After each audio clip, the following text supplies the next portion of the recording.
Good evening, everyone. My name is Daphna Rabinovich, and I'm thrilled to welcome you to the Giller Book Club, actually the 9th in a series of 14. Please check our website for more information. You really don't want to miss a single one. Also, please make sure to have your Zoom on a side-by-side view for the best possible experience. It is my profound pleasure to introduce you to our interviewer tonight, David Chariandy. David was born in Toronto, and he earned both a BA and an MA from Carleton University, and then a PhD in English from York University. His first novel was nominated for 11 literary awards, including the Scotiabank Giller Prize and the Governor General's Award. His second novel, Brother, won the Rogers Writers Trust Fiction Prize, the Toronto Book Award, and the Ethel Wilson Book Prize, and was named a Book of the Year by the Globe and Mail, the National Post, the Toronto Star, the New York City Public Library, and many more. His latest work is a creative nonfiction entitled I've Been Meaning to Tell You, a Letter to My Daughter. David was also one of our jurors last year. He lives in Vancouver with his family and teaches at Simon Fraser University. So tonight, David will be interviewing Kaie Kellough, author of Dominoes at the Crossroads, which was longlisted for the 2020 Scotiabank Giller Prize. There will be lots of fascinating questions and a reading, and if you'd like to join in the conversation, please feel free to submit a question using the Q&A button at the bottom of your screen. If you submit a question, your name will automatically be entered into a draw to win some free Audible titles of your choosing. So don't forget to ask a question. I don't want to waste any more of your time, so without further ado, please welcome David and Kaie.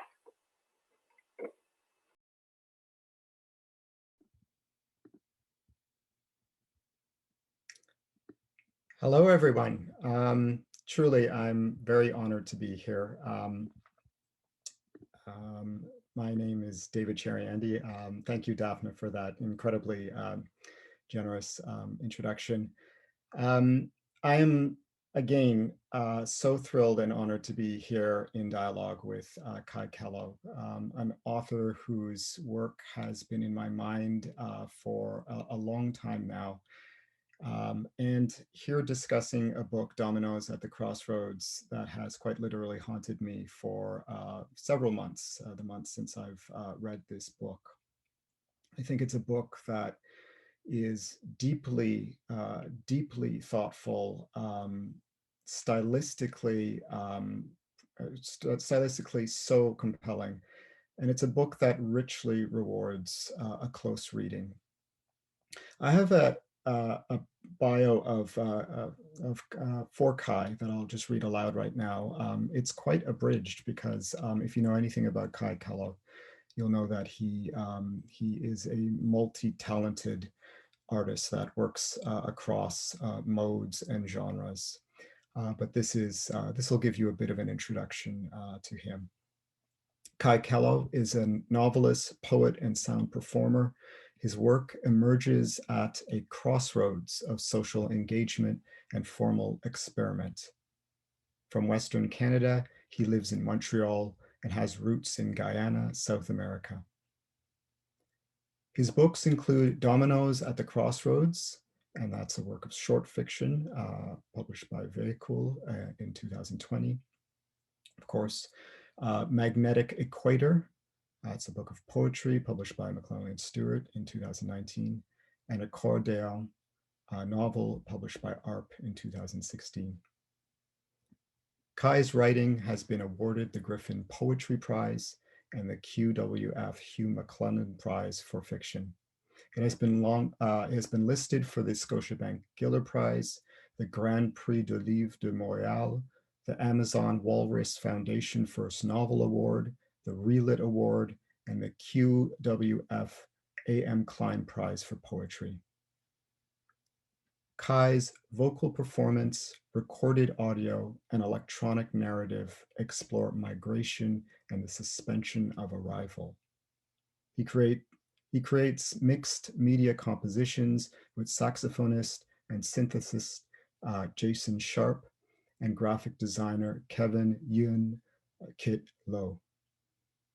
Their collaborative Audiovisual performances have been filmed and broadcast by jazz festivals across Europe and Canada. Kaie's work has traveled to the UK, Australia, Asia, the Caribbean, and continental Europe.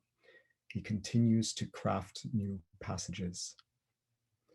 I should also add that Dominoes has been translated into French, and the title in French is Petit Marinage, which is, of course, the title of one of the short stories within the book, incredibly important short story within the book. Kaie, thank you for being here. Welcome. Thank you for making the time. It's really such an honor to be here with you. Oh, the pleasure is mine and the honor is mine. It's great to be here and to be able to be in conversation with you. So, and hello to everybody. It's nice to be here with you as well. So I've been looking forward to this for a while. Wonderful. Me too. Absolutely. So we're going to be, of course, focusing on your collection of short fiction, Dominoes by the Crossroads.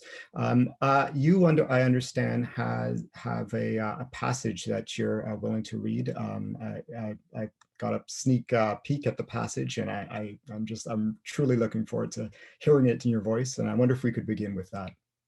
Sure, absolutely. I'll do that. This is a passage from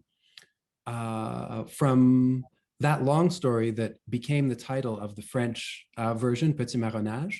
And in that story, essentially there's the central character is a traveling musician. And the central character, it's a road story, right? So the character is on the road, and that kind of forms the structure of that particular short story.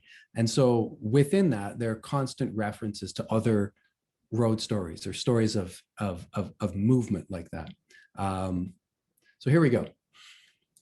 I encountered Kerouac in my teens. I found a copy of The Dharma Bums on a friend's bookshelf. I was briefly intrigued by the juxtaposition of the language of enlightenment with that of destitution. I randomly flipped through the book and landed on a passage couched in an approximation of 1950s hipster slang. A fantasy of bohemian seediness mingling with African-American culture. Bird, or someone reminiscent of bird, blue like a spent angel, etc., in the background. The narrator was trying to buy marijuana in the bathroom of a jazz club, and either the money, the drugs, or both items fell on the floor. 15 years later, I was given On the Road by an American musician I met at a festival in Fredericton or Halifax.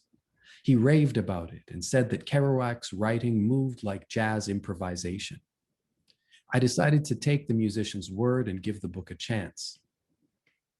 The idea that its central character, Dean Moriarty, and the narrator had free passage wherever they wanted, across various states going east to west and returning, going south into Mexico, that they sped across the country as if they owned it, was disappointing. I wanted the narrator and Dean Moriarty to experience limitation, real life, to attempt to cross a border that they could not cross. I wanted them denied passage precisely there where they desired it or expected it most. Perhaps they would decide to go thrill-seeking in Harlem, where they anticipated scoring dope and losing themselves in jazz. But maybe they would get hustled or carjacked by young undocumented workers up from Barbados. The narrator and Dean Moriarty would suffer a beating and would be forced to flee on foot, to reckon with the idea that places exist where they are not welcome, where they are not entitled to free passage. Their narrative would be suspended, like shoes tossed over a wire. The carjackers would joyride through the night, blasting Duke Ellington's Blues in Orbit and counting the money they stole from the interlopers, until the next morning, when they would sell the car and purchase musical instruments, new suits, and luxury passage on a steamer bound for West Africa. On the steamer, they would befriend the house band, a mix of artists from Nigeria, Harlem, and Ghana. The men from Barbados would jam with the band, adding their own distinct West Indian inflection to the sound, and would create a novel global fusion that would transform music. The band would found a devotional temple in Freetown, Sierra Leone, in homage to the 600 Jamaican Maroons who were shipped from Nova Scotia to Freetown in 1800. The band would name its temple the Church of the Eternal Return, to which music lovers would flock to hear and be healed by the sound. 65 years later, I would arrive at the doorstep of the church on my first trip to the continent.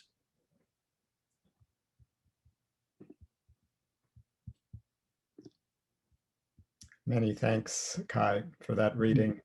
In my copy of Dominoes, there are just so many underlined passages, so many marked passages, passages I would love to hear in your voice equally. That certainly is a striking passage, and I'm so pleased you read it. I wonder if I could just simply ask you why you decided to read that passage today as a way to enter into your book. It's funny, you know, I've always had an affinity for that passage because it originated as a Facebook post about 10 years ago. When I was writing this book, I remembered the post and I was like, oh, that could actually become a passage in the book. And so kind of on a lark, like I tried to write it out and make it fit, and it did. But one of the reasons for, I guess a major reason for choosing that passage, I think, is because it really represents the way that I try to write fiction. You know, I try to work with existing narratives or other people's narratives. And as we've talked about before, I'll try to make my narrative fit that existing narrative. But inevitably, there's a point of divergence. Right. And when those narratives diverge, the interesting thing about them is that they mirror one another and they speak to one another, or they speak back to one another, they argue. And the narrative in On the Road by Kerouac, of course, there's a road narrative, but it's also one that even though it is upheld as and thought of as a countercultural narrative, it has very sort of conventional overtones of exploration and discovery. And, you know, as a person born in North America with family from South America, those narratives of exploration and discovery are ones that I am, you know, that I think I've probably always been in conflict with, always questioned, always been very curious about, always wanted to subvert and undermine, and always wanted to expose and counter narrate. You know, picking up on Kerouac's narrative is just one of those kinds of narratives of exploration and discovery that this book sort of attempts to point to and to argue with. Another one is sort of the story told by that famous historical painting, The Death of General Wolfe, which is an incredible painting to see in person. But in the book, that painting is discussed on a couple of occasions. But that is, I think, where my writing, and particularly the writing of this book, begins. Thank you for that. That really does open things up so nicely. You mentioned your dialogue with other people's stories. We could also talk about, you know, in air quotes, founding myths. And then, of course, so many of your stories deal with subjugated histories and the contesting of those, how other people are framing their lives and presence through story.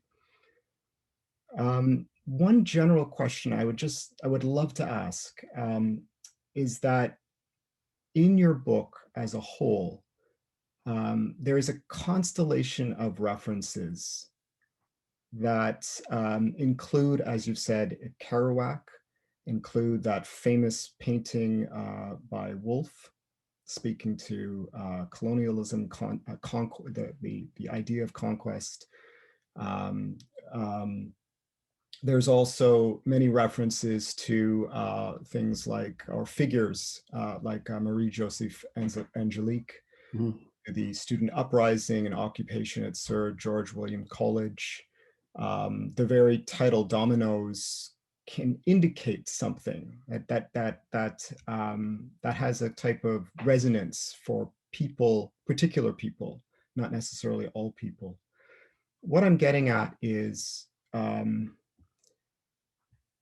if you were to name the ways in which the space in which you write out of, or the spaces to which you write, how would you begin naming that space? And I'm just thinking of those references to history, to other texts, the intertextual references, the historical references. It's a bit more of a general question. I'd love to just leave it there and get down to something very specific, maybe in the next half of the question. But do you think about the space out of which you write, or the spaces to which you write, providing these references? I think there's a personal space, and they're different cultural spaces, and they inform one another. I mean, the personal space is perhaps one of belligerence and self-assertion, you know, in a lot of ways, because some of those founding myths that we talk about, they're equally belligerent. They're, you know, presumptuous and diminishing as well. So, and irreverence, right? One of the cultural spaces that I write to and from is also Quebec, because Quebec kind of, I mean, today is a great example of that. Today is Victoria Day in Canada. I mean, Quebec is Journée des Patriotes, right, who resisted English occupation and colonization and were eventually hanged for it, right? So there's I think, I can appreciate that sentiment, and I would write from a similar place, of having to assert one's own narrative in the face of ones that are, that can do a person harm, that can erase a person, and but you know, there are other cultural spaces I write to as well. One would be Black Canada. You know, I grew up in Western Canada, in Vancouver and Calgary, and you know, as a Black person of mixed heritage, who with ties to South America and the Caribbean, one of the challenges when I was growing up, I mean, I was born in 1975, right? So these discussions that we have now in our culture around diversity, and the way we talk about cultural difference, it was very different back then. Those discussions didn't really exist. And when they did exist, the language around them was different. The language was a lot more limited. And the people who were deploying that language in mainstream media and other places it wasn't us all the time. So that, you know, place of needing to assert one's story is ingrained. That sense of having to do that is deeply ingrained. And so I do write kind of partly to and from the Black Canadian experience, but also one that overlaps, of course, with the Caribbean Canadian experience, immigrant Canadian experiences. But, you know, yeah, I mean, I'll stop there, I would say. But at the same time, you know, I write to, I mean, I think you would say the same thing. You'd write to everybody because you're writing into and against those founding myths that we talked about. And it's an attempt to, I guess, shift those myths and shift the culture for everyone, not just particular groups, but for everybody. So it's a complicated question you've asked me, David, but thank you. Yeah. That's a most satisfying response, Kaie. I wonder if we could maybe continue and get a bit more specific. And I know many you know, English readers know the work of Uwe Etken, prochain episode, the next episode. In Dominoes at the Crossroads, the figure of one of the truly at once enigmatic and most interesting characters in Akan's novel, Amidou Diop, appears in Dominoes at the Crossroads, and you go, I would say, further at the end of Dominoes when you give you offer acknowledgements. You give an acknowledgement to Amidou Diop, this fictional character, for, quote, being the most underdeveloped yet the most compelling character in Quebec fiction. I wonder if maybe beginning quite gently or simply, if you could lay out why that character is someone you would actually thank in Dominoes. It's a brilliant move. And I just want those maybe not as familiar with that character to understand why you decided to acknowledge him and write this character. That question can lead to down a lot of different paths. One of them is Canada Reads, because Akan's book, Prochain Épisode 1, one of the earliest iterations of Canada Reads, like in 2002, 2003. And back then, what they used to do is they used to hire writers to write something about one of the books that was being discussed and to deliver it on an episode of Canada Reads. And I was hired. They asked me which book I would like to write about, and I chose Prochain Épisode. There was a picture of the death of General Wolfe on the cover, right? And for the Canada Reads edition. And I actually had two translations, Penny Williams and Sheila Fishman translations, that came out maybe a couple of decades apart. And that was my first engagement with that book. I had read Hubert Akin before that, but Prochain Épisode, I read it in English because I read it in English for Canada Reads. And I was instantly struck, in thinking what I was going to write about. I was struck by the character of Hamidou Diop, because suddenly in this book that is about this Quebec revolutionary who is in Lausanne, a Senegalese double agent appears. This book is published in 1968, 1969, 68. And so this Senegalese double agent appears in Lausanne at close to the beginning of the book, like maybe in the first 40 pages. And he's allocated fewer than 100 words in terms of how he's described and how he's discussed. And then he vanishes. So the character just appears, and we don't really have any explanation for his appearance, other than that this is a story of espionage, and it's sort of a campy story in some respects. So, this can be part of that, but he's not developed. We don't know anything about him. He vanishes and he never returns later in the book. And so it was this incredible moment with this vanishing African character in Lausanne. And I thought, I've always felt that I have a certain attraction to that character, because I've always wondered what he's like, why he was there, what he was doing there, what his relationship to Quebec and the Quebec Revolution might have been. Would he have found himself in Montreal at that particular time? Might he still be in Montreal? It just led to all of these possibilities. And as a writer of color, one of the things that always interests me is the stories of characters in the margins and minor characters, because their stories are so compelling often. And often, if you investigate those stories, they can overshadow even the stories of the central characters or the spotlight characters. So it was also like a portal into this bizarre nether region of Quebec fiction through the eyes of a Black character. So I've always had an affinity for Hamidou Diop. Yes. Thank you. While we're still on Petit Marinage, there's a line that perhaps closes what I'd say this initial set of questions on references, historical references, intertextual references.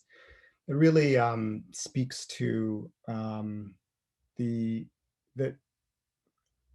how narratives, I guess, describe or evoke time. And there's a line in your in Petit Marinage that is this. I'll just read it. It's quite a short line. The character is speaking. At what point does a story begin? The question is unanswerable because some relevant event, thought, or observation always predates the action. There can never be a total story, one that encompasses everything past, present, and future. To what extent do you feel that certain elements in your stories push against this idea of the impossibility of a total story? That in fact, it does attempt to encompass past, present, and future.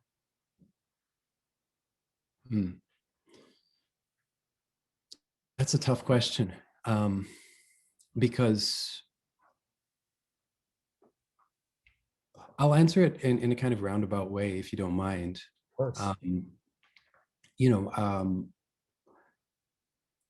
So we all have, to greater or lesser degrees, I guess, family histories that extend back into the past. And on my maternal side, that history goes to South America, Guyana, but it also kind of radiates outward to other places. So it goes back to China, it goes to Africa. I have an indigenous name from South America, and it goes to Portugal as well. So, and then at certain points, the history disappears. And I've always been fascinated with the ways in which, you can think along those lines of family movement and migration and history, and then you can suddenly and miraculously arrive at yourself. Like you are the product of all of these different historical currents. And in talking about oneself and one's experience here, in trying to address that, trying to grapple with that, trying to think about it, trying to explore it, inevitably the story starts to snake back into my parents' generation, my grandparents' generation, and beyond that. And the attempt to explain or even inhabit the present moment. I mean, leave explaining aside, just to inhabit the present moment and to say, okay, I'm here. How is this possible? It winds up kind of expanding very quickly. And there's no point at which the present moment actually begins, right? The boundaries for where it begins and ends they just dissolve. And so that's where that comment comes from about the impossibility of telling a total story. That is such a beautiful response. Not only because of the histories and geographies you've charted in offering the response, but how you prefer the word inhabit over explain. Because I find so many times in this collection, the ways in which you have evoked the bodily conditions of being in a particular space, particularly among people who are themselves often displaced. There's something, I find it so powerful. And there, for those of you who have the book out or want to return to the book, I mean, look at the first couple pages of the story, Porcelain Nubians.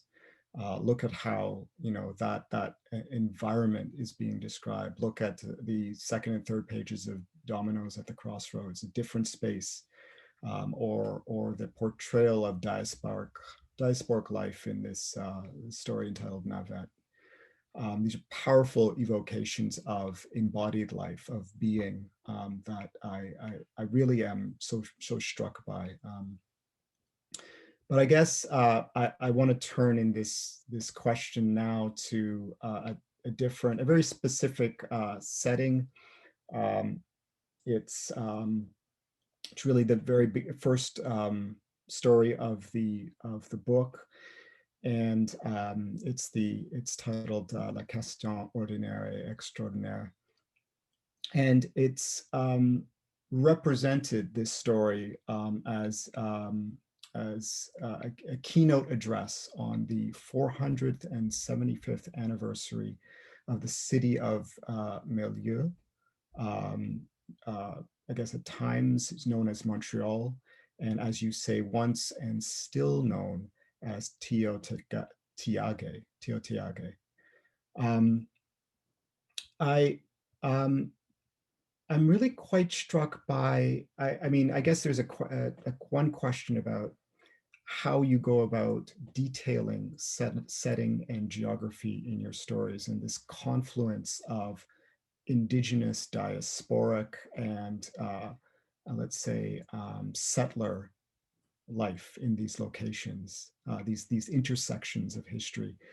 But a more there's that how you go about doing that. What do you have in mind in doing that? But maybe a more specific question that I have is, why was it not good enough to end with the now of the city? You projected the future of the city of Milieu. You needed to write the future of that setting. Why that gesture? There was a comment made by Jacques Parizeau on CBC Radio or Radio-Canada a number of years ago. I think it might have been before the student strike in 2012. And I think it also might have been in relation to, some of you will remember this, the Reasonable Accommodation Commissions that happened in Quebec a number of years ago. But I could be mistaken there. But nonetheless, the Jacques Parizeau was asked if Quebec is a multicultural or diverse society, and he said, no, it's a French society. And I thought that was such a peculiar comment, because maybe legally speaking, it's a French society, but in public, in the streets, in classrooms, on public transit, in the parks, in high schools, in sports arenas, it's a very, very, very varied and diverse city. And one of the things that I wanted to, I guess, emphasize with that first story was that is not going backward. It's not going to be rolled back. Quebec is going to continue to change, and it's going to continue to be a society in which there is this incredible exchange between people who come from a variety of different cultural backgrounds and linguistic backgrounds. And I thought that perhaps projecting into the future would underscore that in an even more frightening way for some people, but would also be playful, and would show something about how easy it is to imagine and reimagine the society in which you live and the environment that you live in, and the stories that shape that environment, and the ways in which they can, I guess, privilege certain historical conditions. But I wanted to essentially play a game, an irreverent game, and experiment with how easy it is to reimagine on paper the society that we live in from a different perspective, and to share that perspective, that point from which the society gets reimagined with other people. It's not about the story. It's about the perspective that the story is told from, right? And it's not about sharing the story necessarily, but it's about sharing that perspective from which the society is reimagined and from which the society is looked at. So that's really, everything else is decoration in that story, essentially. But it's a trick of perspective, and the perspective is what's being shared, what's being disseminated.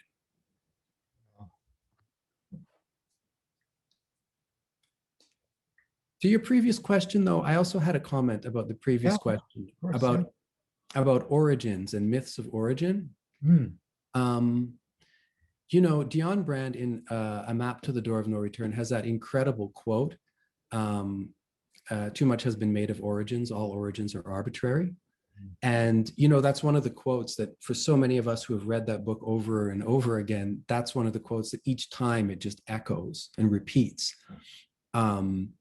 And I think that, you know, in those stories of discovery and origin and those founding myths in the Americas, the strange paradox is that there is something arbitrary about those moments and the way that they're chosen. Yet at the same time, they're so powerful. They themselves become moments of origin, even though there's an arbitrariness to them. So. And that explains the, to me, it explains the power of your engagement with these stories, which is then to recast the beginning, to recast where the story is coming from, to splinter perspective, which I guess is a way of leading to one of the questions that I had.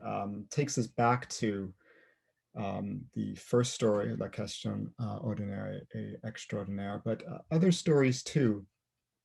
In that first story, it's an event, as I mentioned, on the anniversary of really thinking about the city of Milieu, but at the very same time, it coincides with the 50th anniversary, so says the speaker, of the death of my great-great-grandfather, Kaie Kellough, who, quote, wrote several books before the gradual collapse of publishing in the first half of that century, which of course made me laugh in an awkward way, but it certainly made me laugh. I guess Kaie Kellough, and sometimes simply the name Kaie, appears in different stories. There's a Kaie Kellough that appears in Petit Marinage. He's on a panel, and he offers some extraordinary insights on writing, but is not the speaker of that story. Kaie, the name, appears in The Smoke That Thundered. Why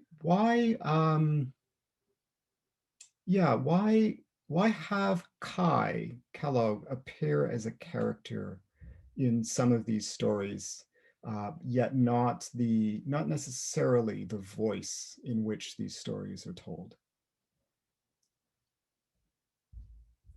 Kaie Kellough appears as a way to, I think,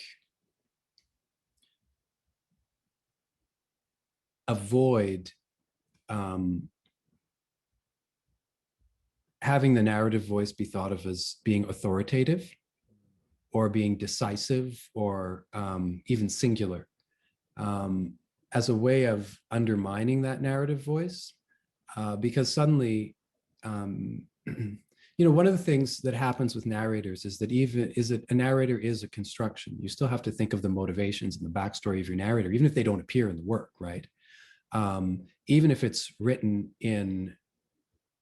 not written in first person, you still your narrator, that still the story has to come from somewhere. It has to come from some perspective, and that perspective can, I mean, it could be, you can have an object telling the story, or a natural entity. You can have a variety of different types of narrators, but nonetheless, the narrator has to be located somewhere. They have to be constructed in one way or another. So, and as a reader will have to put some trust in that narrator, and to assume that they know what they're talking about, and to assume that they might be representative of a particular kind of experience, whether that's a class experience, a cultural experience, racial experience, what have you.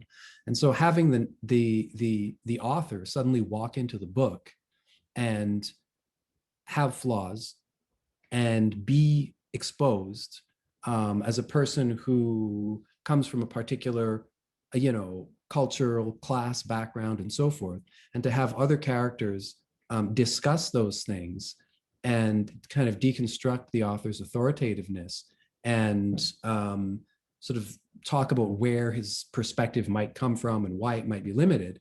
I think it undermines the ability of a reader to think of the perspective of the author as being authoritative.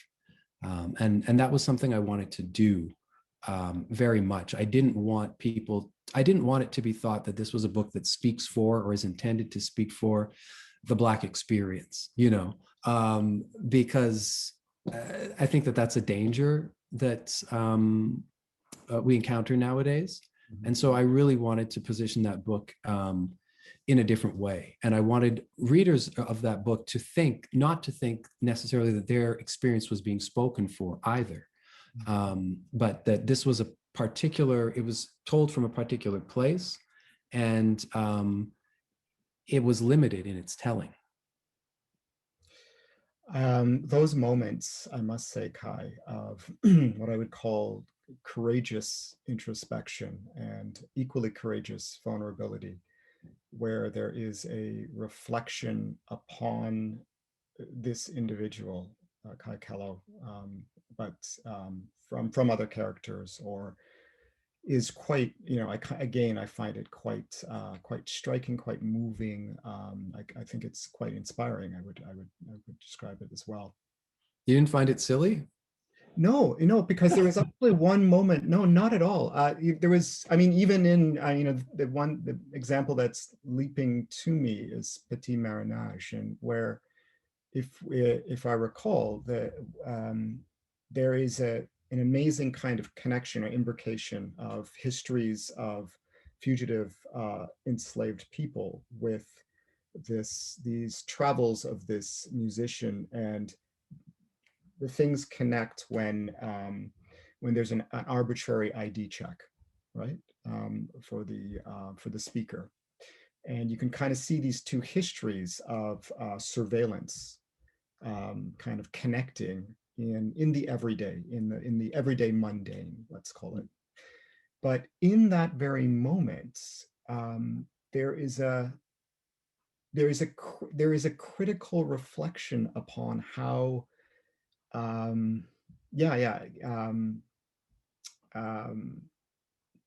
can't really do it justice in this thing, but it's a moment where the quotidian politics is opened up, and then there's a kind of sophisticated reflection upon not on the very real politics of the moment, but on a deep and rich understanding of what it is to live a complex life, to understand the complexities of one's self-location. It's just a wonderful passage. But if you people in the book club, if you read the book, it falls near the end of that story, and it resonates so much with what you just said about the opportunity for a criticality and self-reflection that comes from separating the character Kaie, from you, the author Kaie, from figures that appear in the book. You know, it's funny. Thank you for saying that. I have to say, usually an author shouldn't betray their intentions, but I was trying to create a certain kind of, I was operating with a certain kind of irreverence in mind and Yeah. thinking about, having suddenly the author appears, and the author is in the book and the author takes himself very seriously, but, Yeah. Yeah. and then other people are Right. chatting about, Writing about. Yeah. about I know. about, I think about his limitations yeah. Yeah. while he's totally oblivious to them sitting on the panel, right?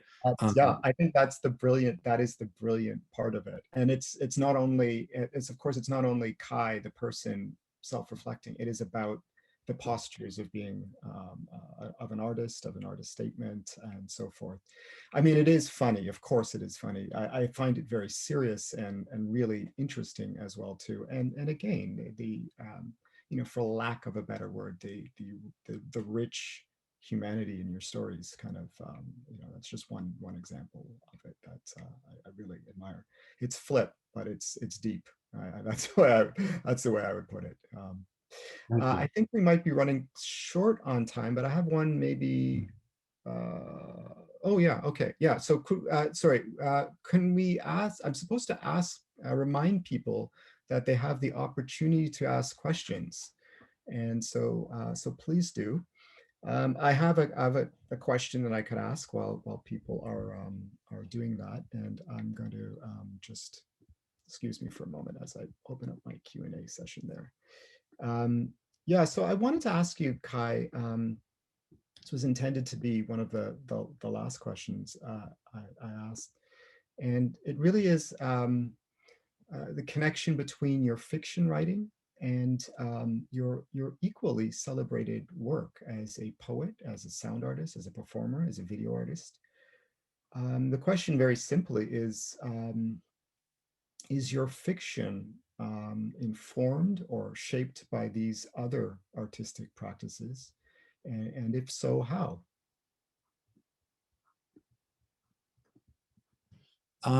It is. I think with it, well, this book was written roughly around the same time that Dominoes, or I'm sorry, that a book of poetry called Magnetic Equator was being written. So parts of those books were written within the same months. So their deadlines kind of passed and connected briefly. And what happened, I've mentioned this before, but one of the interesting things that happened was that the narrative migrated over into poetry, and so did the sentence. So it wasn't just the poetic line that was dominant in that book of poetry, but the sentence infiltrated it. And what migrated the other way from poetry into fiction was, I would say, like the movement of the poem. So these stories, I feel that they move in a way that's sort of unresolved. They sort of just turn, and they keep turning in the way that a poem can.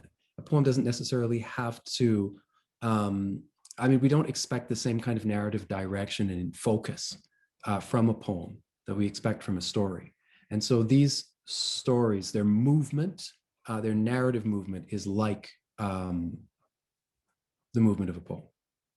That is really interesting. Is there, what about your work in, let's say, sound? Is there a connection? It seems poetry seems like the connection there. Although at the same time, your poetry is so interestingly concrete on the page as well. It's visually informed as well as this notion that poetry is informed by sound. But what about your prose? Is there a connect? Can you trace a connection between your interest in sound and your stories? It's interesting. It's tough, but in a kind of abstract way, yes. Working with musicians, you learn about, and I guess are exposed to a lot of different compositional strategies for music, right? To do things like hold tension in a piece and create movement, and to avoid languishing, to create a sense of anticipation. And those are there's sonic techniques you can use to do that, right? Like increasing in tempo gradually, or gradually increasing in volume or decreasing in volume, or putting certain patterns into action within the sound work. And I often think of importing those ideas and those ways of thinking about developing a sound work into fiction, right? Because they have a narrative impact. Those same ideas about, okay, how do we develop this? The same discussions about how do we build tension or how do we release tension or things like that can be applied to writing a story. Right. Because essentially they lead toward the same goal, which is to keep people attentive and to maintain interest. Wonderful. I've got to say, you've been so generous in responding to my questions. Thank you for that, Kaie. Got a couple of questions now that from others. The first one is you were born in Vancouver and now live in Montreal. Both his cities have a long history for North America. They if we consider the indigenous histories, it's extremely long, eternal perhaps, and have diverse populations. But beyond that, what do you feel are the main differences, and what keeps you in Montreal vis-a-vis the West Coast? That's an interesting question about differences between, thank you very much, Louise, differences between Montreal and the West Coast. And what keeps you in Montreal? Does Montreal keep you in Montreal?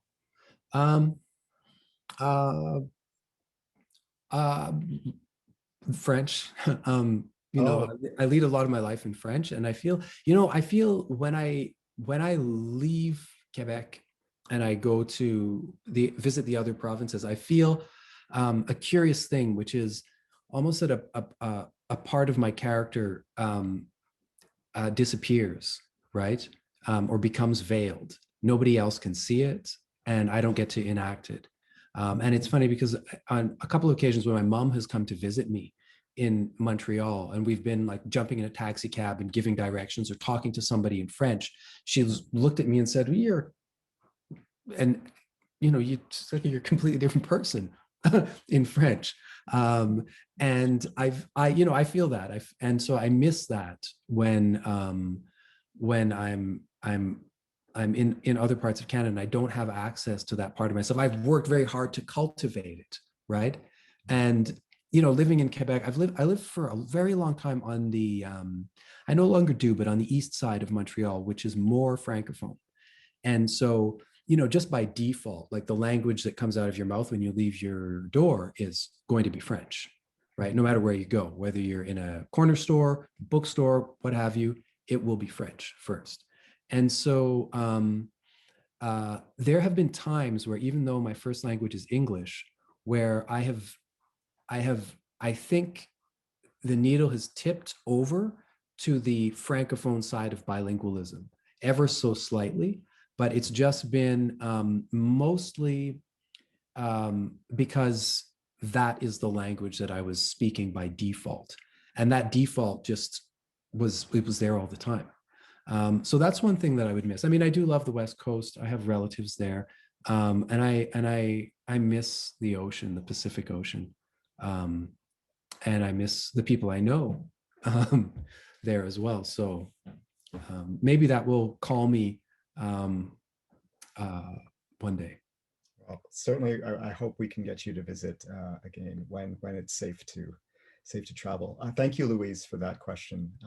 That was really great to get. I have another question, and this is from Donne. Pardon me if I've not pronounced it well.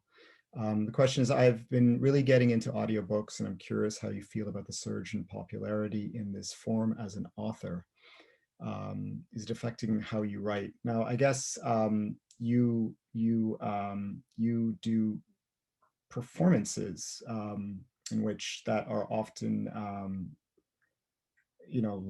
often incorporate language a lot. And I guess it's maybe, there is a question about audiobooks and what do you feel about that? I'd love to hear an audiobook of this book in your voice, frankly. But yeah, do you have any thoughts about any of those things? Yeah, I have two thoughts on that actually. One is that I'm actually listening to an audiobook on and off now, which is Narrative of the Life of Frederick Douglass, as narrated by Forrest Whitaker. Oh, you're kidding. Yeah. Yeah. It's incredible because it's the narrative of the life of Frederick Douglass. So the story itself is, and the language is unreal. It's just really vivid. Frederick Douglass's work has that kind of incredible vividness, and he a very rich language. So it has a quality, and it's set at a time that is so far removed from now that it has that quality of, it's reality, but it's almost hyper reality in a way. So I do like audiobooks, depending on who's reading them. It doesn't have to be a celebrity. I do love audiobooks. And one of the qualities, though, that I was trying to embrace with this book and with other writing of mine is an oral quality. So a sense that the story is being told, or even if there's not that sense active in all of the stories, it's sort of hovering there, or it's embedded in the story. Suddenly somebody begins to narrate something. But a quality of, in writing workshops, people often talk about, voice. The story has to have a voice. And I would interpret that in a very literal way, right? Not just that it's coming from a certain place and it has a kind of particular perspective and delivery, but that it is actually somebody's voice. Yeah, that's so clear that so often the story is told very specifically by people in our characters in the stories. Thank you for that. Thank you, Donna, and thank you, Kaie, for that response. Maybe the last question is by Bertha Rose. And Bertha Rose says, Kaie, that is impressive that you are a poet as well as a fiction and short story writer. Your presentation today and your style makes me want to read your works, and I completely recommend that. Have previous authors influenced your work? And what authors have influenced your work? A lot of authors. I recently was rereading David's book, Brother, which is remarkable in a lot of ways. I mean, one of them is that I've learned a lot from is the way that the narrative is really precise and focused, and the language is so clear in terms of where it's going. There's always tension, and it never flags. And yet there are moments of lyricism, moments of deep contemplation, a variety of things that you don't necessarily always associate with a plot that drives forward. And so it's kind of miraculous to be able to have that kind of forward drive and sustain that tension and incorporate so much reflection and meditation on so many things. So David definitely has been an influence and an inspiration. One book that I'm reading right now is called Priest Daddy by Patricia Lockwood. And it is unbelievable. I haven't read it. It's incredible. Yeah. Oh, I mean, every single sentence is hilarious. It's set at this, and she's very, very, very funny. I mean, and it's not just humor though. It's not just kind of light humor. It's this sustained absurdist take on a variety of things, from people's characters to religion to family relationships to intimate relationships and so on. It is just an unbelievable book. And she is definitely, I often think of myself as a poet. I'm humorless. I don't find that humor works terribly well in poetry unless you're Ogden Nash, but in fiction, I Let's see. have a little bit of a sense of humor, but it's more dry. And so I was consulting Patricia Lockwood to see how a real humorist works. And I've just been knocked out. She's a virtuoso. That's so interesting.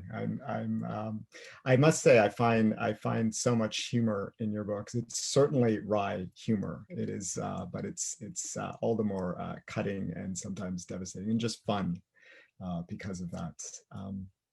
Thank you. Well, now it's exactly 5. Oh, sorry, it's 8 o'clock your time. And so I think that's the time that that this is supposed to wrap up. I want to thank all who attended. Thank you for giving your time on this holiday. I especially I want to thank all of the people who have put this together. I want to thank definitely thank Kaie for your again your generous responses and for the book that you have written. I really do hope more people read it, and people who have read it already return to it, because it really does reward people who return to this book. So good evening, everyone. And please keep in mind, I guess, the next Giller Book Prize event. I can't remember which one it is, but keep that in mind. So I think that's it. Thank you all. Thanks, David. Thank you very much for the interview. And I do have to, it's been really nice being able to connect in this public way across the country. And it's been nice to talk to you. Thank you to everybody for attending, and to the Giller Book Club as well. Yeah, for sure. And thanks to the people who offered questions too. I think I've thanked you, but still, thanks again. Well, and thank you both, David and Kaie. That was an hour of brilliance. Thank you all for joining us this evening, as David said, on a special holiday weekend. I hope you enjoyed hearing from our author and interviewer. If you missed it or know anybody who missed it, this interview will be available on our YouTube channel over the next couple of days. And please join us on June 14th, which David alluded to hear Ian Williams, who won the Scotiabank Giller Prize in 2019. He's going to interview Lynn Cody, author of Watching You Without Me, which was longlisted for the 2020 Scotiabank Giller Prize. If you subscribe to our book club mailing list, you'll be sent a registration notification. If not, please visit our website to get some registration information. Good night, and thank you.